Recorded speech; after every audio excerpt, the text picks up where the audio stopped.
नमस्कार शेतकरी मित्रांनो, आले पीक सध्या पूर्णपणे परिपक्व झालेले आहे, म्हणजेच काढणीला आलेले आहे। सध्या 3,500 ते 4,000 प्रति क्विंटल बाजारभाव मिळत आहे। मात्र बाजारभाव वाढू शकत असल्या कारणाने अनेक शेतकऱ्यांनी काढणी पुढे ढकललेली आहे। परंतु शेतकरी मित्रांनो, या कालावधीत आले पिकात एक मोठी समस्या दिसून येते। या अवस्थेत जमिनीमध्ये परिपक्व झालेल्या आले पिकाच्या कंदांमध्ये कंदअळी आणि बुरशीजन्य रोगांचा शिरकाव होऊ शकतो, ज्यामुळे आले पिकाची गुणवत्ता आणि वजन कमी होते। तसेच बाजारभाव आणि उत्पन्नावर याचा मोठा परिणाम दिसून येतो। या समस्येवर नियंत्रण करण्यासाठी योग्य नियोजन करणे गरजेचे आहे।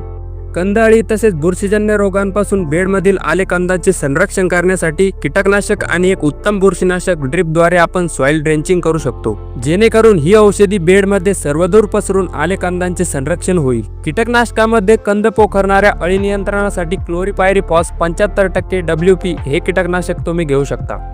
या कीटकनाशकाच्या उग्र वासामुळे अळी कंदातून बाहेर येऊन नष्ट होते। तसेच हे कीटकनाशक अंडीनाशक असल्यामुळे कंदावरील अळीच्या अंड्यांचाही नायनाट होतो। आले काढणी करत असताना भरपूर शेतकरी पुढील वर्षात आले लागवडीसाठी बियाणे हे बेडमध्ये ठेवतात।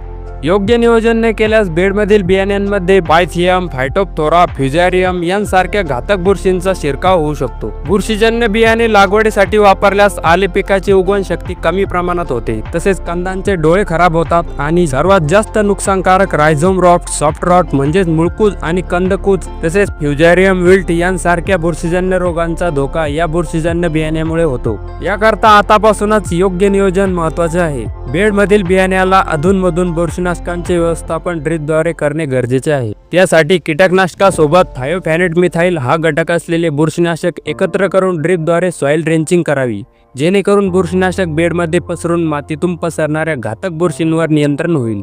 शेतकरी मित्रांनो, अशा प्रकारे योग्य नियोजन करून तुम्ही अद्रक पिकाची जमिनीत साठवण क्षमता वाढवून तुमचे बियाणे निरोगी ठेवू शकता, जेणेकरून योग्य वेळेस तुम्हाला काढणी करता येईल।